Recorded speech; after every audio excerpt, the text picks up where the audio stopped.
Call the meeting to order. Madam Clerk, could you please call the roll? Ms. Naylor? Absent. Attorney Murphy? He's on his way. The youngest is finishing up a practice right now, so he'll be coming on shortly. Ms. Hurst? Present. Ms. Gresham? Present. Ms. Perez? Present. Mr. Collins? Present. Mayor Sarno?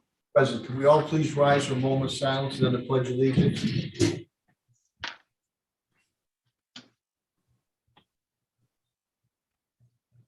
I pledge allegiance to the flag of the United States of America, to the To the republic republic for which it stands, one one nation, nation, under under God, God, indivisible, indivisible, with liberty and justice for all. Thank you very much. I'd also like to thank my elegant and eloquent Commissioner of Health and Human Services, Helen Carlton Harris, and congratulations on winning a much pension award, much deserved, well deserved, and congratulations, Helen. Congratulations, Helen. Thank you, thank you, thank you. I appreciate it. Could not have done it without all of your support. So thank you. Thank you, Helen. And Jeannie got a haircut too. Those short hairs in, looks good. Summertime. Summertime, when the summertime, sing that song. Huh? Okay, with that, we're gonna go into, this is a informational discussion working session, school reopening.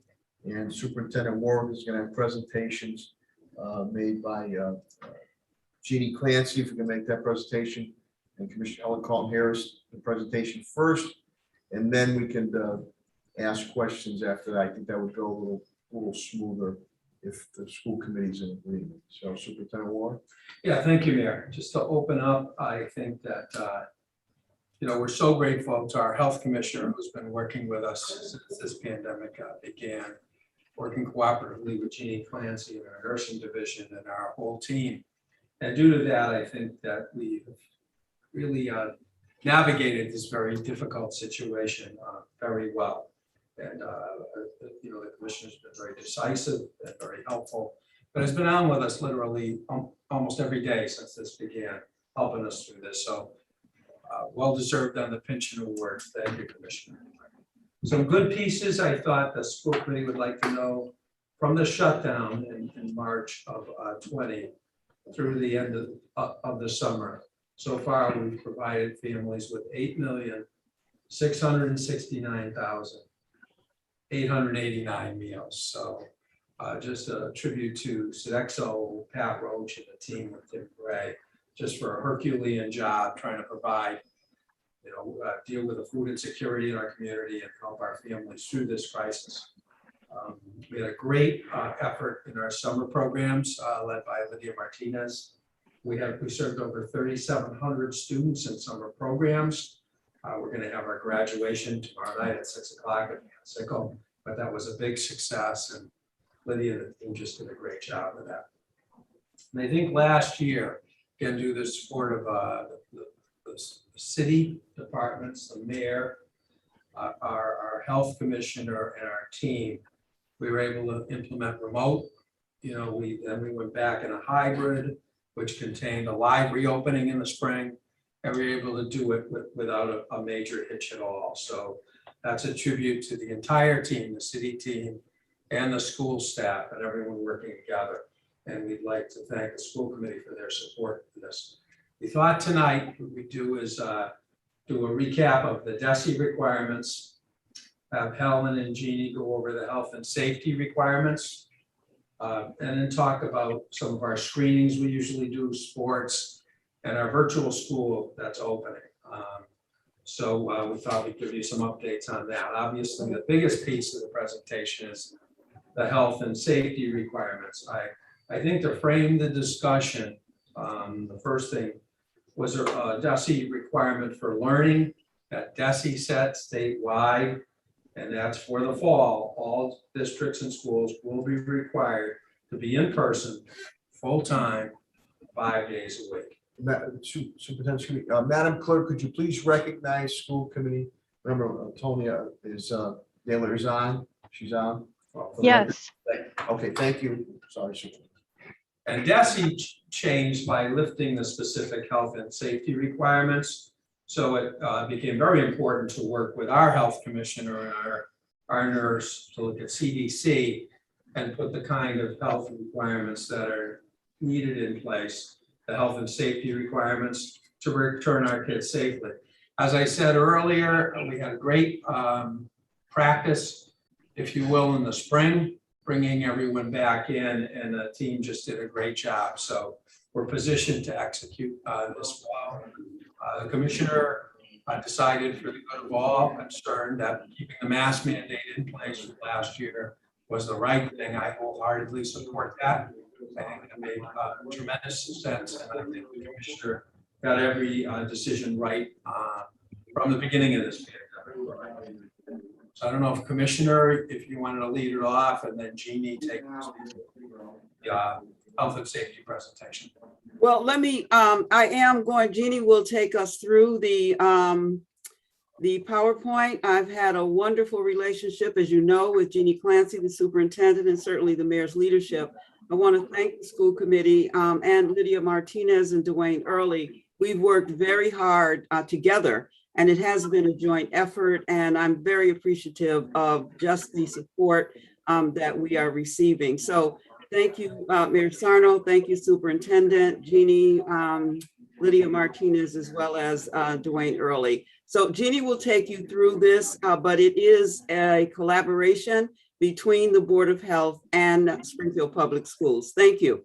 Thank you, Commissioner. Thank you, Commissioner.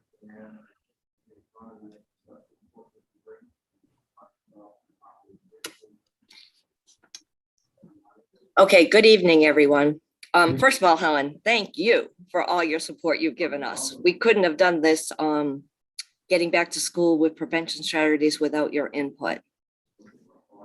Okay, so what I'm going to go over is the slides that are going to be presented to all staff first thing Monday morning. I'm just going to do an overview of the slides with you. For Monday morning's presentation to the staff, there will be a voiceover with the help of Azal Kavan. That's for the consistency of the message that will be delivered. We're going to start with the CDC K-12 guidance. The key takeaways are students benefit from in-person learning, so safely returning to in-person learning is a priority. Due to the Delta variant, the CDC is recommending universal indoor mask wearing for K-12 schools. Springfield policy is in line with this. Obviously, everyone will be wearing a mask, and COVID-19 vaccination is currently the leading public health prevention strategy to end the COVID pandemic. Vaccinations, screening testing, ventilation, hand washing, stay at home when sick, contact tracing, cleaning and disinfecting are all important layers of prevention. COVID-19 prevention strategies remain critical, especially in areas of moderate to high community transmission.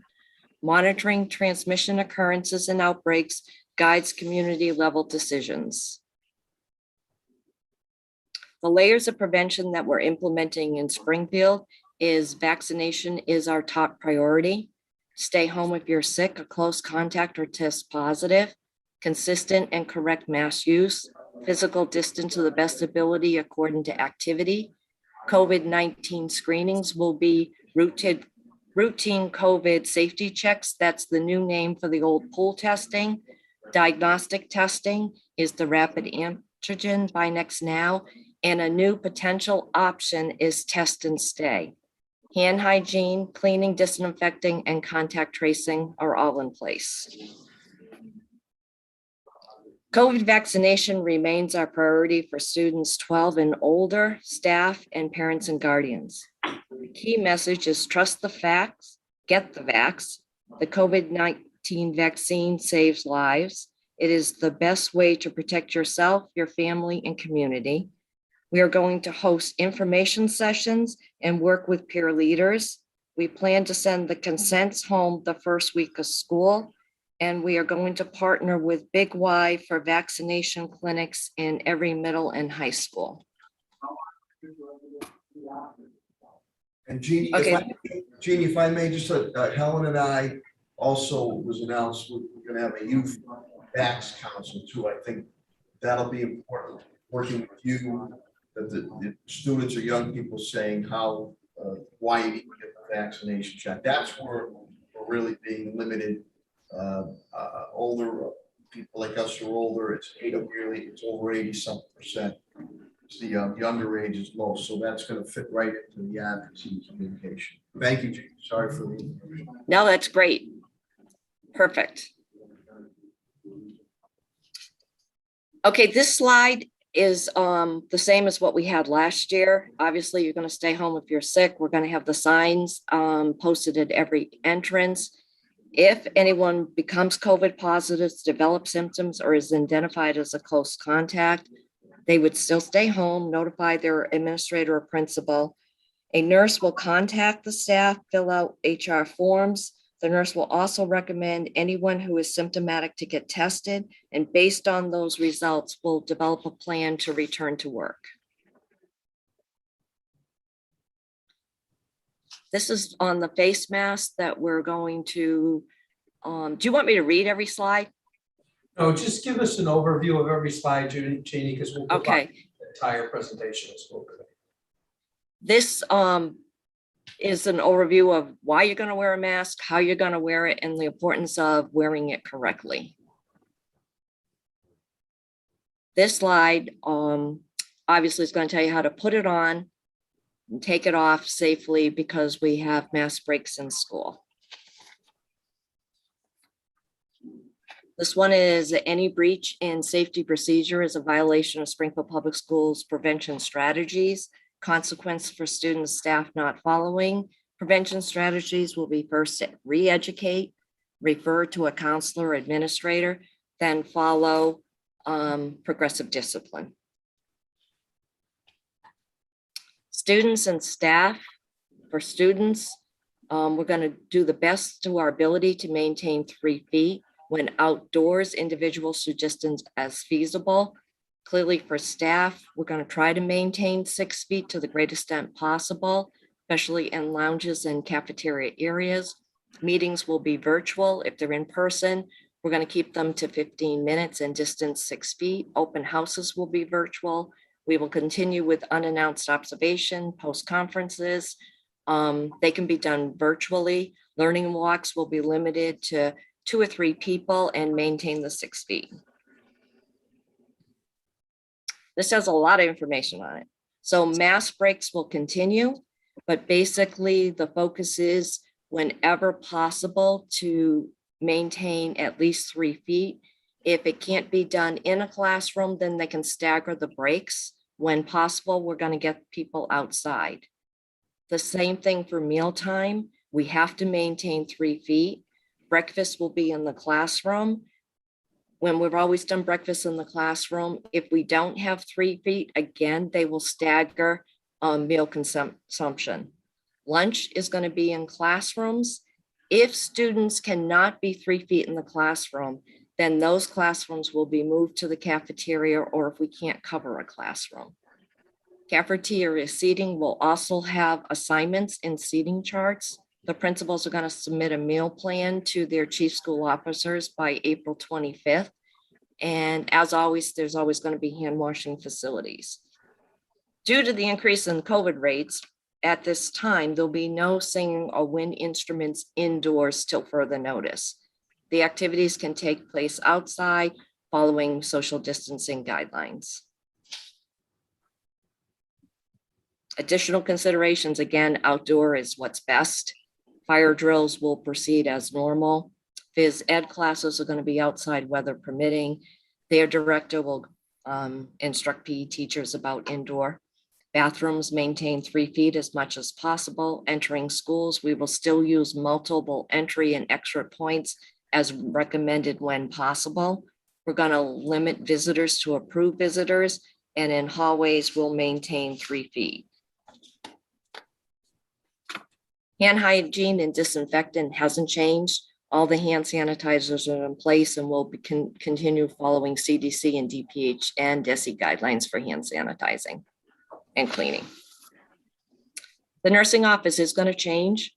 The medical waiting room, some of our nurses' office are nursing suites. So they're large. We'll move a medical waiting room that's large enough into that office. Otherwise, we're working with principals to get a space very close to the nursing office, so that the nurse is able to monitor and still manage health office activities, because they're opening us up. All our DPH mandates will be required to be completed. Still at this time, teacher responsibility would be no students would be allowed to just walk down to the nursing office without the nurses being called. COVID testing. This is a challenge. We were just informed 2 weeks ago that there's a new contract with the state for labs. So we will be assigned a new lab partner. We will have to reconsent all students, and they are giving us the option of having support staff. I was on again with them this afternoon at 4 o'clock. There is no lab assignment yet. They're still working with the previous labs to see if their computers can talk, which is huge, because that means that now if they can't and we don't have the same lab, all our nurses have to be retrained on the process. But no matter what, they're offering the routine safety check, which is the old pool testing, our Binex now, which is for symptom testing. And what's new is testing stay, which will allow us to have a person that has been considered a close contact test for 7 days in a row and remain at work or in school. The next slide. These slides just go over the testing for our staff, the COVID safety check, and Binex now. Contact tracing stays the same. If there's a close contact in school, the school nurse will be the person doing the contact tracing. After hours, we now have created a dedicated mailbox that is going to be staffed by a nurse to monitor it. So the supervisor or administrator will fill out a form, and to help us with the information, all staff are maintaining attendance rosters and seating assignments in the classrooms.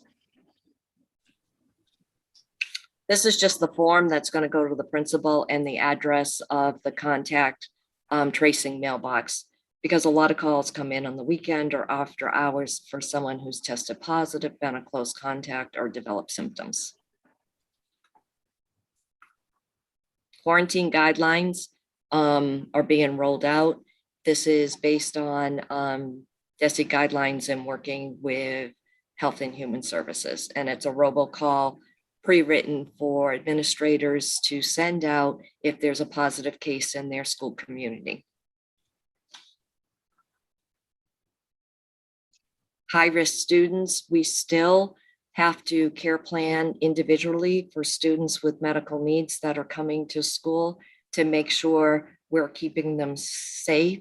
And the nurses worked on those plans last year. Now that everybody's coming in, they will have all those care plans updated at the beginning of school. And this is just a recap. Employees' responsibility: stay home if they're sick, notify their principal or administrator, follow all prevention strategies, wear your mask, and the attestation of swiping every day in with their badge. School nurse role hasn't changed with all their routine medications, mandated screening, sick visits. They're going to conduct the plan for implementation of COVID testing, contact tracing, and PPE monitoring, and continue to educate on COVID-19 prevention strategies. Administrators will use the new contact tracing mailbox. We want them to stay calm, seek out guidance, support the school nurse in creating the testing plan and an area for their sick students, monitor implementation of all prevention strategies, and notify the school community of COVID-19 positive cases. And I end with, at this time, Springfield's level of community transmission is designated as high. Decisions on prevention and strategies will remain fluid as more information and data become available. Thank you, Nurse Thank you, Clancy. Jeannie. No problem. Any questions? Superintendent, will open up to questions or comments from our school committee members. Ms. Gresham, please. And Madam Clerk, could you please note that Attorney Peter Murphy is in the meeting now also too. Hope practice went well. Thank you, Mayor. Ms. Gresham? Thank you, Mr. Mayor. And thank you, Nurse Clancy, for that great report. I just have a couple of questions. So, so you're still doing the pool testing, right? You'll be doing. Yes. The plan is to do, they're calling it safety checks now, but it's the old pool testing where you collect multiple samples and put them in the tube. There's Okay. multiple options on that now, Ms. Gresham. Okay. It's, we're still learning with the new lab, but it will be offered. So when you say new lab, is that the people that will analyze the results, give you the results of the pool testing? Yes. The So new lab is CIC. are they local? Where? I think all the labs were in the Boston area. I'm not saying in Boston, it could be Danvers, but it's a 2-hour ride. Oh, it wasn't like, I think it's Life Lab here.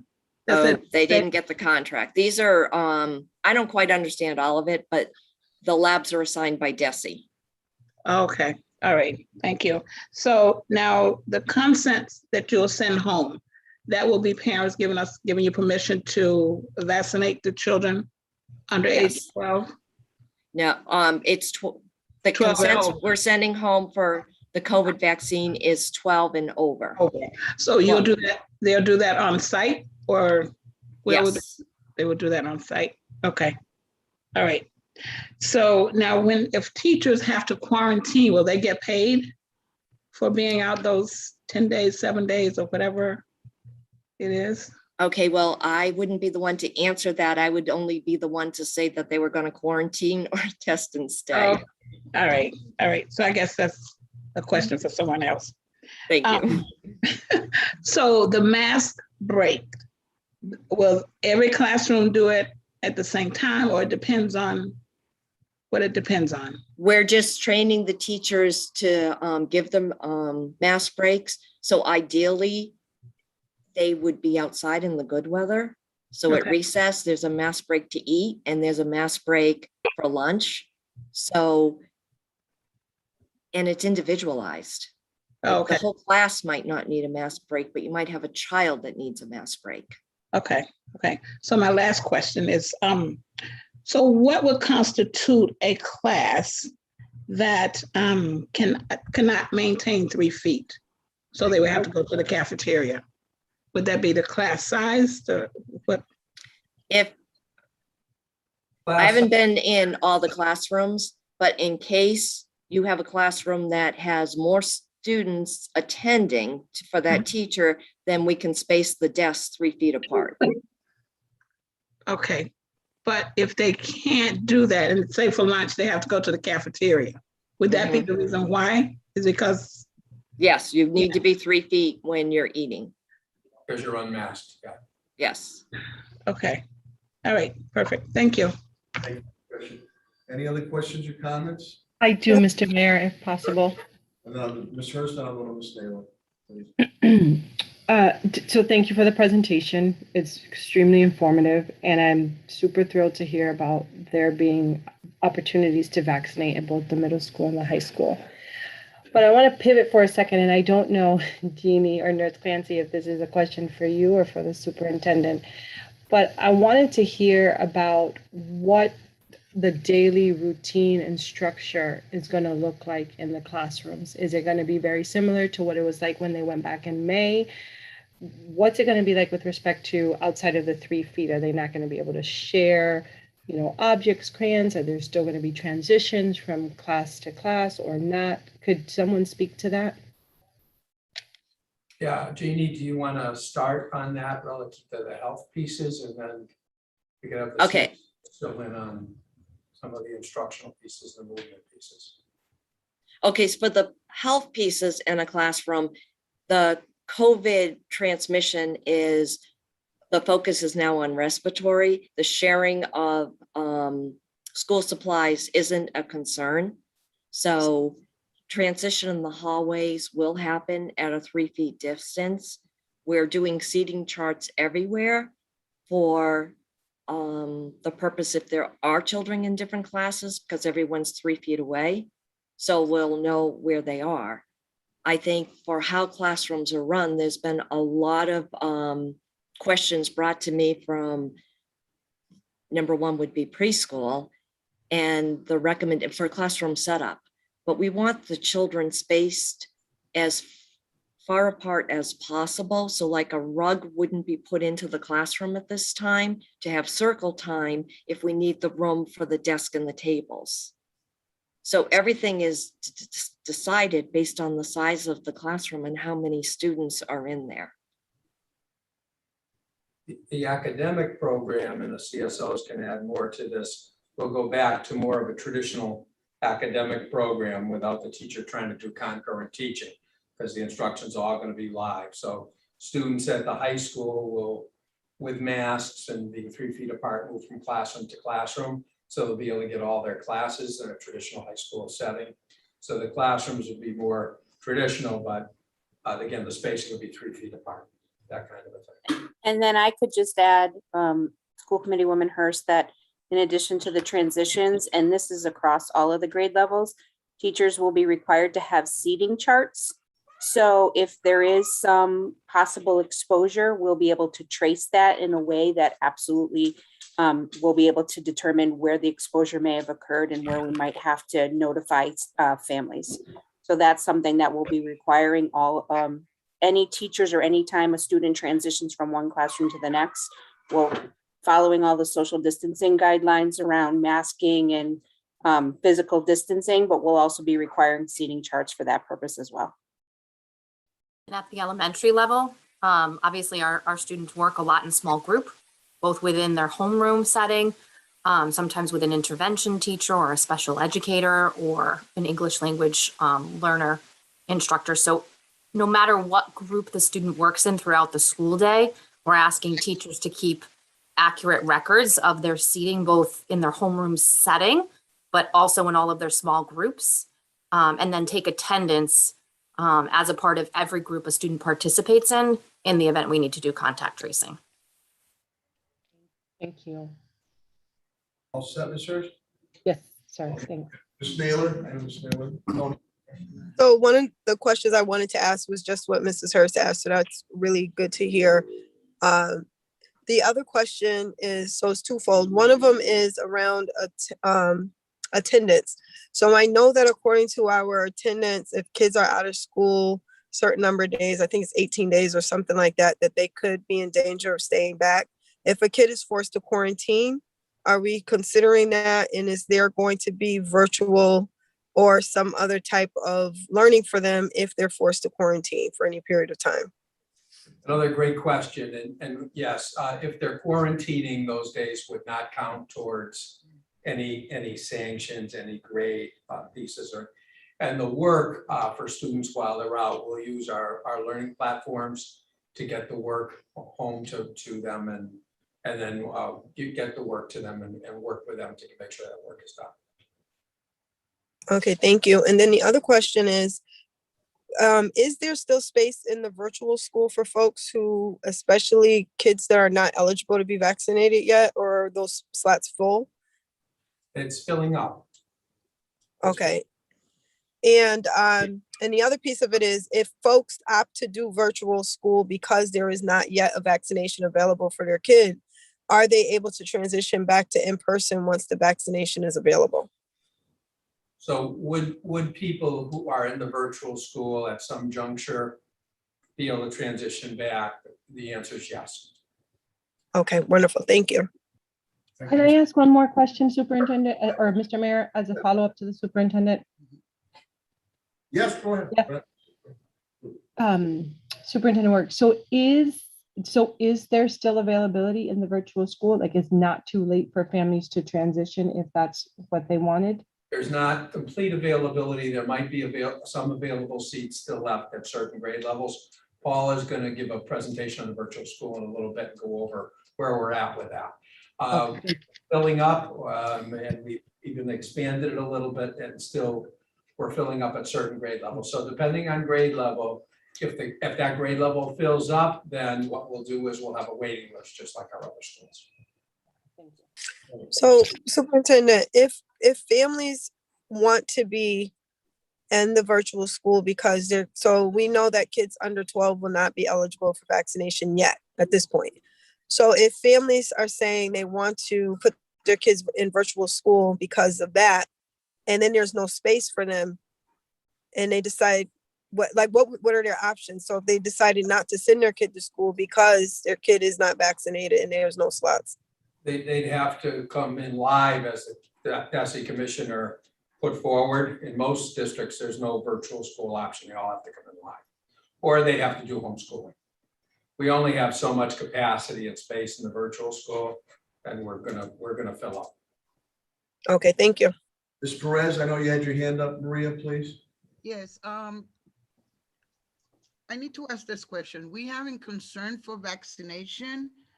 We are creating consent for testing for the students as well. Can someone answer that? Because Yeah, we're gonna do the consents for both, Maria. okay, For the testing, and then we're, at that secondary level, we're gonna really be pushing right away with the consents for vaccination. And, great work with Jeannie and great work with Big Y. They've been a great corporate citizen here in Springfield and Western Mass for a long time, stepping up to do the vaccinations in school. So we're gonna make it all available, and those consents are gonna be going right out the first day. okay. And the second question to that is concerning the mask. I know students tend to forget to bring masks. Are we going to be supplying masks for the students that come in with no mask? Absolutely, absolutely. We'll have masks available, and as we did last year, for anyone who forgets them, and we'll work with them on that. We've built up, We Maria, built up quite a storage for the a big Yeah. stockpile. Yeah. We kept Yeah. doing that. We hope that we never have to use them as we defeat this COVID-19, but we built up a massive stockpile of PPEs, so we're never left behind the 8 ball. And I have to say, commending Commissioner Helen Carlton Harris, and Nurse Jeannie Clancy, and Pat Sullivan on my side, and everybody involved. When we did go back hybrid and then full time, and the superintendent was very, very good, and with Helen and Jeannie getting us statistics constantly, minuscule of the COVID-19 issues that cropped up while we were in school on it. But we're going above and beyond with the mask. I think we were one of, maybe Helen's correct. I think we were one of the first out of the block to say, listen, we're going to go back with masks, just to make sure we have extra protection, no matter what DESE or anybody else says. And I believe we were the first out of the block. I think you were the first out of the block. Superintendent Yeah. Warwick. So, and in the ventilation systems, again, we put in millions and millions of dollars with the eye waves, the ventilation system, the filters, the portable carrier units. So I think we'll be in good shape. And I think, as Helen has said, I said, Jeannie, our number one priority is shots in the arms, shots in the arms, shots in the arms. And we're going to continue to do that. So I think we're in good shape going in, better shape than probably some other districts, but I commend everybody on their work. Ms. Hurst? Yes, Mr. Mayor, so to that point, right, shots in the arms, are we going to do any sort of, and I know that you all have been extensive in your efforts around vaccinating folks, and I've had the pleasure of talking to the commissioner as well. But with the parents of the kids or the guardians, will there be any additional information that will go home around your child gets to get vaccinated, but so don't you? And I know it's a huge undertaking to potentially have to vaccinate parents, but will there be that wraparound approach, since we know that, it's likely if they haven't already been vaccinated that they. I think, I know it's Helen's, but we did that with working with the athletic director, Dwayne Early, assistant superintendent Lydia Martinez, when we were dealing with the sports teams that, hey, you're coming in to get shots, you get your family members, friends, you bring them in too. So I would think we're gonna full court press, and I'll go to the Commissioner Helen Collins, full court press, any way we can get people vaccinated, that's what we're looking to do. But I'll go to Helen on that. Well, I think that it's very clear that parents are the primary educators of their children when they're in that house. And so it is absolutely critical that parents are wrapped into our strategy. And I think that both Jeannie and Assistant Superintendent Martinez understand that.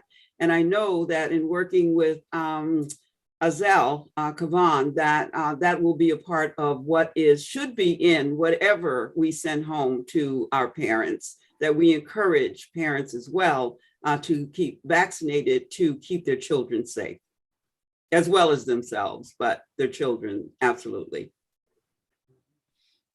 And we opened it up. We did vaccinations at the very end of school. Yeah. And we opened it up to students, family, staff, and Big Y is willing to do the same thing. Jeannie's been pushing hard on that every day, so she's on it with support of the Health Commissioner. But great point, thank you. Any other questions or comments pertaining to this segment of the presentation, Ms. Gresham? Well, it's not pertaining to vaccine, but is there a process for homeschooling? What's the process within that? The process is they submit a homeschooling application with Devin Sheehan in the academic department. Okay. Okay. All right. Thank you. Any other questions pertaining to this portion of the presentation? If not, we'll move on. I know Superintendent has a couple of other presentations pertaining to going back to school. Okay, Superintendent Warwick. Yeah, another thing that came up was our screening and preschool screening and kindergarten screening. Garcia, do you want to give us a quick overview, and we have a slide on that? Sure. So due to the aforementioned information presented by Jeannie Clancy, we've modified our screening process just a bit. At the beginning of each school year, all incoming kindergarten and preschool students are given an assessment. That assessment tool is called the Early Screening Inventory. Now, what normally happens, the educators contact the parents a week before the children start, the preschool students and kindergarten students start, and they schedule appointments to assess the students in the classroom and for the parents to take that questionnaire. However, what's changed this school year, and because we're trying to be safe as possible, all parent questionnaires of this survey, of this inventory, will be conducted virtually or over the phone.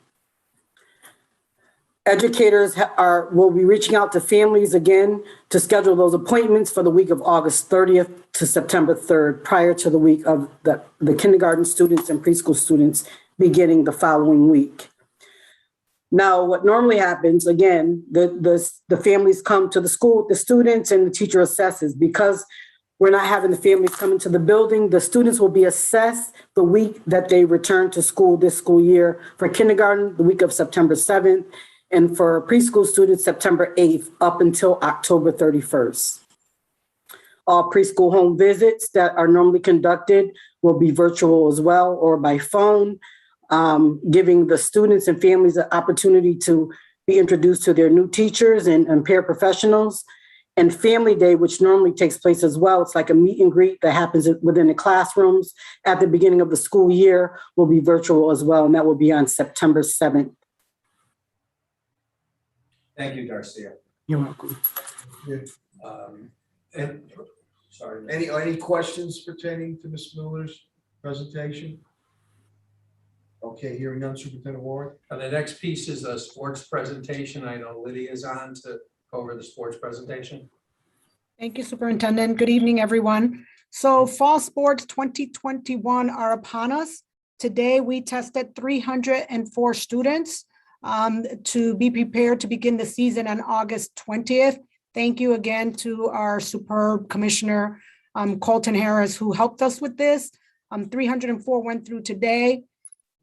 The season will run from August 20th to November 8th. It's going to be a full schedule this year. If you recall, last year there were modified schedules where some of the sports were cut back in terms of the games. So it's going to go back to full schedules, and we will have tournaments this year. We will have championships again this year. We will, however, follow all the MIAA and all the DESE guidelines for the specific sports, and all the modifications will be made.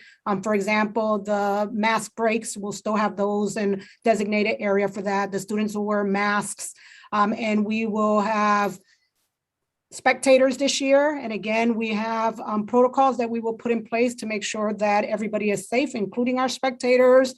And locker rooms and bathroom protocols will be put into place also. We're going to have designated entrances and exits that will be identified for our teams and also for our away teams when they come to play with us. So again, it's going to go pretty much back to normal, except with all the CDC and all the guidelines that we need. And we'll have all the PPE ready for our athletes. This year's sports for the fall will be football, cross country, soccer, girls volleyball, cheerleading, and weight training will all be in effect. And again, we tested today. So we will have a report for you once we get all the test results back. We should get them back tomorrow or the day after. Thank you, Assistant Superintendent Martinez. Any questions or comments from school committee members? Okay, hearing none. Superintendent Ward, please. Yeah, Lydia was going to talk about before and after school programs. I'm sorry, y'all couldn't hear me. I was trying to talk. I'm sorry. Mr. Mayor, I appreciate it if I could ask a question to Assistant Superintendent. Okay, great. So for anybody who was not tested today, what is the suggestion or protocol? Because a lot of parents did not get that information and the students did not get that information either. So they can get a test anywhere that we are providing tests. Maybe the commissioner can talk a little bit more of where that is. And they just have to provide us with the written results to make sure that the students were negative. Okay. But they do have the option of going any other place that they can go to. But again, they have to provide us a written negative result. And it's the recommendation that it be the PCR test. If we need to set up another testing day based on the numbers, Assistant Superintendent Martinez and Dwayne Early and Nurse Clancy will let us know, and we will set that up. The other thing we can do is have AMR schedule an hour's worth of time or whatever is necessary to get our athletes in and out smoothly. So we can set that up quite easily. Thank you, Helen. Yeah, AMR has been a great partner. Thank you. Yeah, so if anybody knows that we need to, I can work with you, School Committee Woman Naylor, if you have families. If that's the case, we would want to do it as soon as possible because the season does begin on the 20th.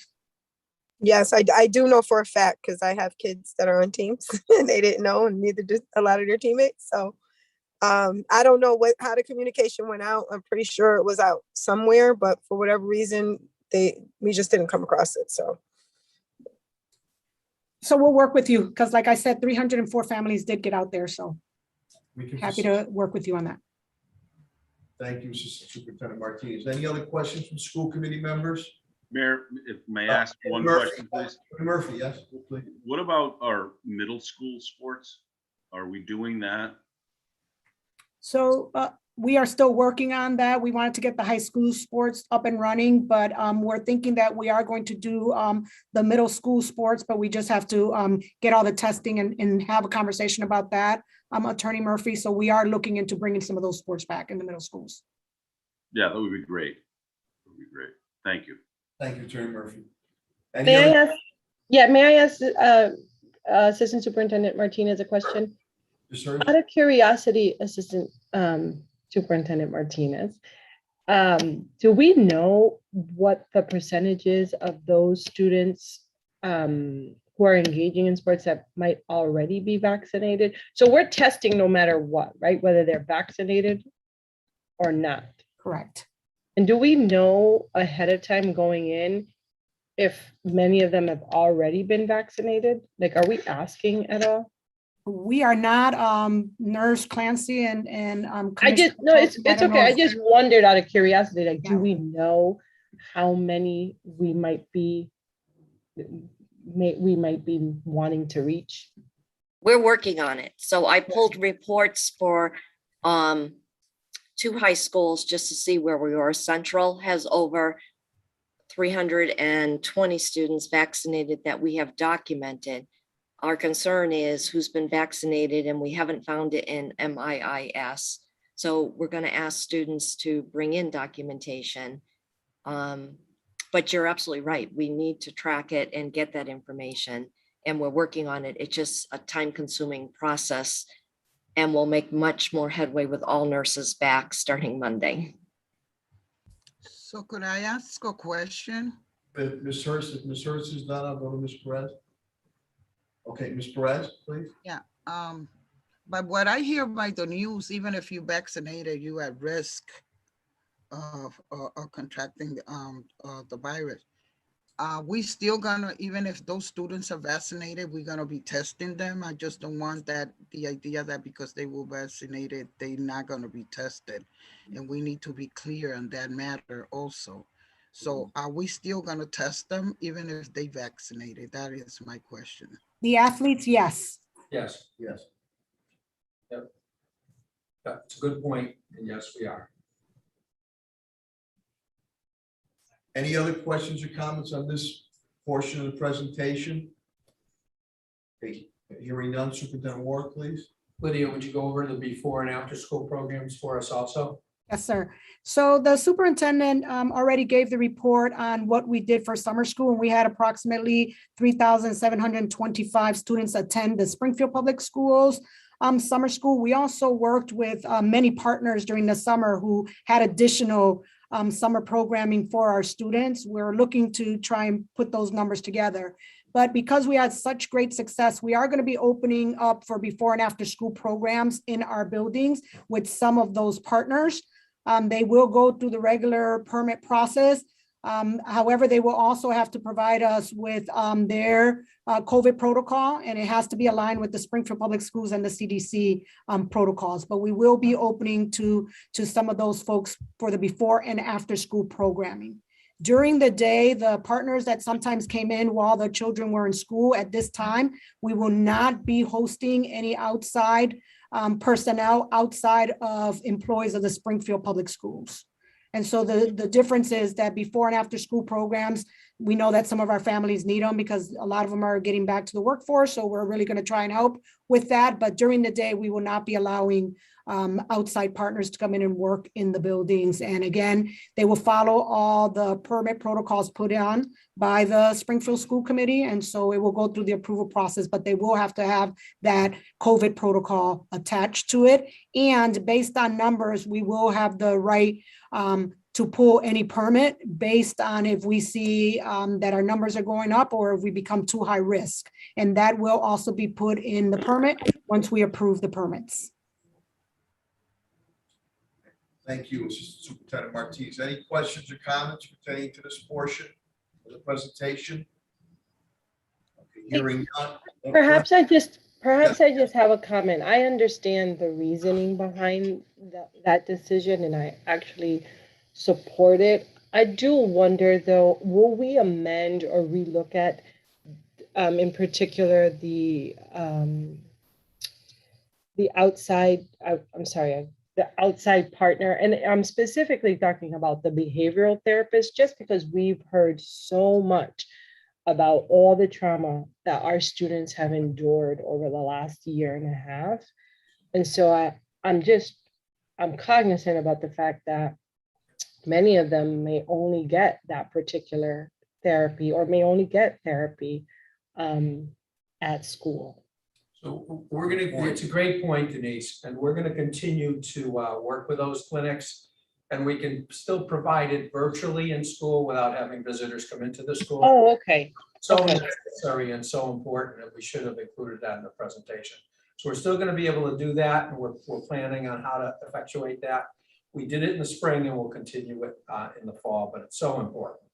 And we're gonna, after this pandemic, as we begin to recover, that's going to be a big piece of it, taking care of the mental health needs. So we're going to be very aggressive working with we have a lot of partners on that. We're going to be working but better provided virtually for now.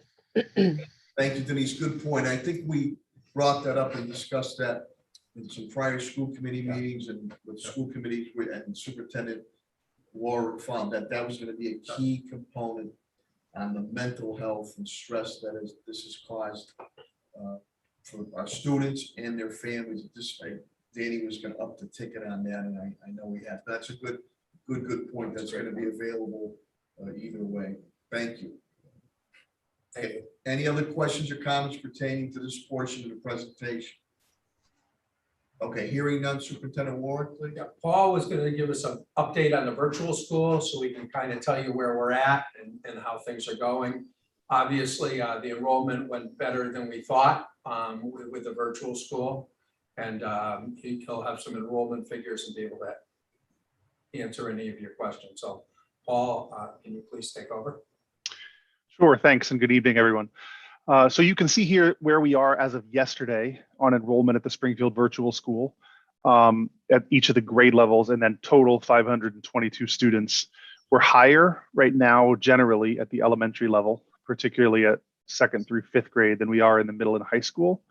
And so I know we talked about this a little bit earlier and the capacities. So at some grade levels, we don't really have capacity remaining. And when we talk about the capacity, what we're really talking about is staffing capacity, and the leadership team at the virtual school has done a phenomenal job staffing up the school with highly qualified educators on a relatively short timeline. But there's not sort of an unlimited supply, so we don't have the ability to sort of keep adding teachers, which is why hence the conversation about capacity that we had earlier. So in terms of these numbers, they are a moving target because PACE is continuing to actively enroll where there's space. We do have a wait list. And just to explain the process we've gone through, we had an online application process that ran through the entire month of June through the beginning of July, I think through July 1st. And we're going to be able to accommodate every student who applied through that process.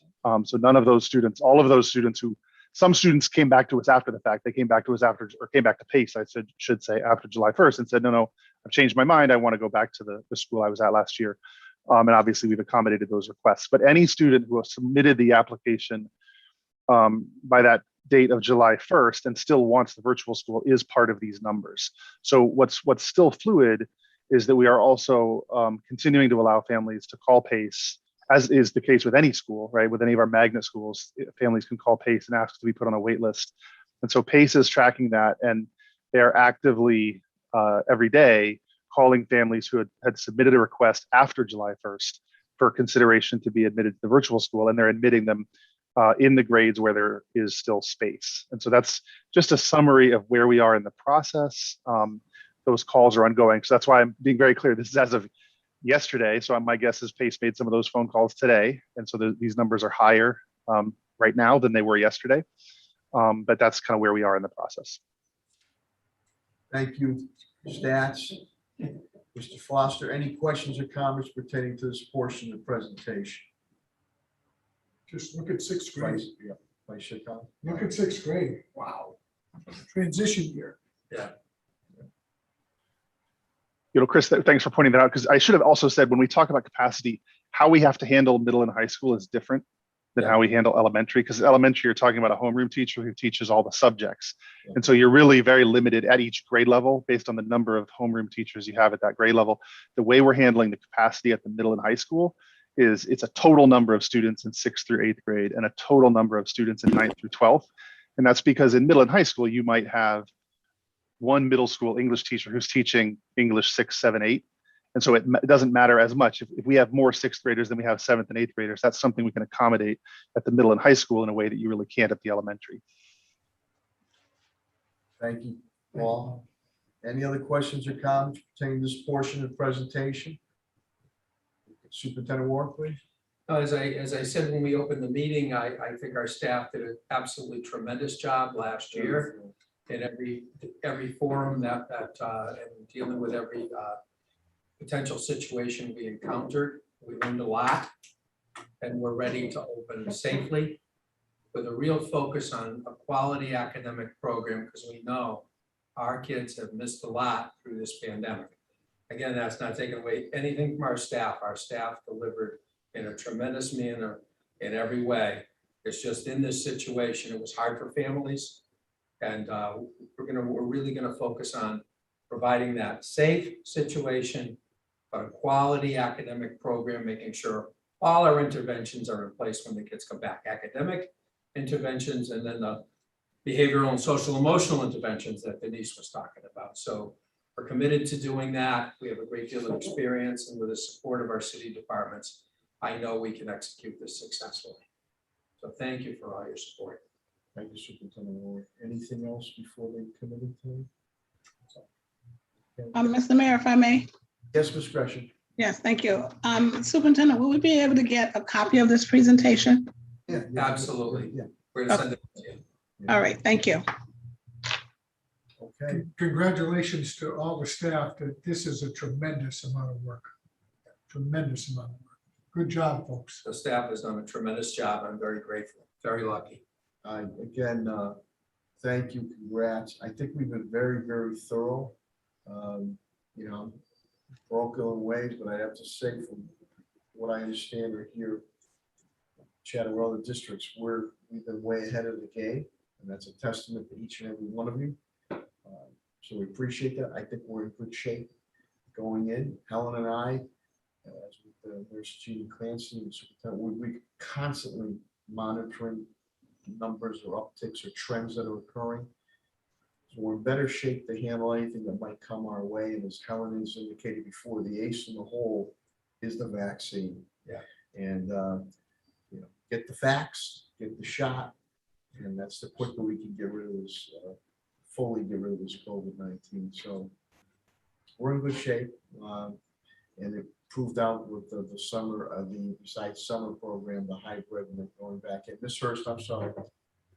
No, that's okay. You could finish, Mayor. I can go after. Go ahead. No, I'm all set. Go ahead. Considering we have two events coming up, graduation tomorrow night and convocation, are we going to be requiring masks? Are we gonna be requiring masks? We're requiring masks in the schools, Yeah, yes. we're gonna have. Yeah. We have to wear. Yeah. And we have another big event too. We're gonna be opening Brightwood and Lincoln, which we'll be doing next week, and that's coming along. I mean, it come along, it's finished. We're just, it's really exciting. So anyone who can make it to that, that'll be great. That's next week. So Are we going to be outside or inside for that, Superintendent? I believe they have it scheduled outside. But we're gonna, you know, pending. We'll adhere to all the safety. We're gonna protocols, go. so, yeah. We'll go inside the school. I know it's a big day for school committee, Maria Perez. We appreciate your efforts. And then shortly, not down the road, Barbara, not too long down the road, we'll have the Homer Street. I was just by there the other day, and they're really motoring on that foundation work. Oh, yes. Over there on Union and Eastern Avenue. So. And if you go by King Street, you can see progress in that park. You know what? You know what they're gonna call it? The jewel of the community. Yeah. Yeah. And we're gonna be doing something shortly, Barbara, too, with the Sambola Memorial Park. We're gonna be doing. Yes, yes. That looks nice. That looks nice too. And then finally, the monstrosity of the old MCI, so there's big transformation that has occurred up in that, in the Mason Square area, so that's good. Yeah. Denise, was your question about? Congratulations to you, Mr. Mayor, for your award recently. Thank you, that meant a lot, because those people have done what I said in my, the angel works. Yes. Heroes. Thank you, Barb, on that. Tell Jen, I said hello. Vice Chair, I'm sorry. Denise, was your question about us at convocation? Yeah, we gotta wait. I think it was about everyone who's going to be in attendance, considering what we're seeing and what we just laid out. Yeah, we're gonna be in buildings and we need to model it. Yeah. So, We're gonna lead. you know, we're gonna expect staff, we're gonna expect students, we need to model. Lead by example. I think Helen, if I'll ask Helen, I think when maybe we go up to speak. I think when we actually speak at the mic. Mike, you can take the mask off, and then, but we're gonna, because that's the edict we gave, you know, for schools. So we'll have to wear it. I have mine here. And we're gonna do the convocation at you know, so folks can see the conservatory. So it'll be a nice opportunity for the folks who haven't seen it yet to see it. It's absolutely incredible. So that should be a nice experience. We have parking right along the side of the building for you. And it's handicapped accessible, we'll have the elevator up and everything else. But it'll give folks who haven't had a chance to see it yet, the opportunity to see the Conservatory of the Arts, which has come along fabulously. That staging there is absolutely spectacular. Unbelievable. Yeah. And the auditorium is just a treasure. Yeah. So it'll be a nice way to showcase that as well. But you're right, we've got to lead by example. Any other questions or comments? Mr. Mayor? Yes, Ms. Perez. Yes, I just only want to say that it demonstrates that working as a team, because I've been seeing the news, you know, exactly. And this demonstrates that when we work as a team, as we've been working, we have our set of goals so transparent versus other. I've been seeing Texas, all this mess that they have with the superintendent of Florida. And I gotta say to the team, kudos to you guys, Helen, Lydia, and the team itself, because we are all working together for what we always work, the betterment of our community, regardless of what politics. We set politics aside and we are looking at the community and what is best for the community. So I want to thank personally, as a school committee woman, the team for some excellent job done. Well done. Thank you. Thank you, Maria. You hit it right on the head. Helen and I have always said, we've always based the decisions on public health, medicine, and the sciences. We haven't played politics on this at all. And somebody, Helen constantly says too, about getting the facts. Some of these conspiracy theories that are out there, that has never solved the medical challenge the vaccine and medicine has. So you're right. And even there's some locales within the state that have had a little of this, unlike what we're doing here. But it's some of those other states, you're absolutely, it is ridiculous what has gone on. People can put their points of view across, within reason, but some of them, the things that have been done, it's just been, so we should all be commended on that. We put the community, our students, teachers, staff, and administration, numero uno, put them up first. So I think we're in good shape going in, and we're ready to tackle anything that might come our way. I don't know if there's anything else. If not, there's a motion to adjourn by Vice Chair Collins. Is there a second? Second. Put to the dropout. Okay, second by discretion. Roll call vote is required. Madam Clerk, please call the roll. Ms. Naylor? Yes. Attorney Murphy? Yes. Ms. Hurst? I think she said yes. She said yes. Ms. Gresham? Oh, yes. Yes.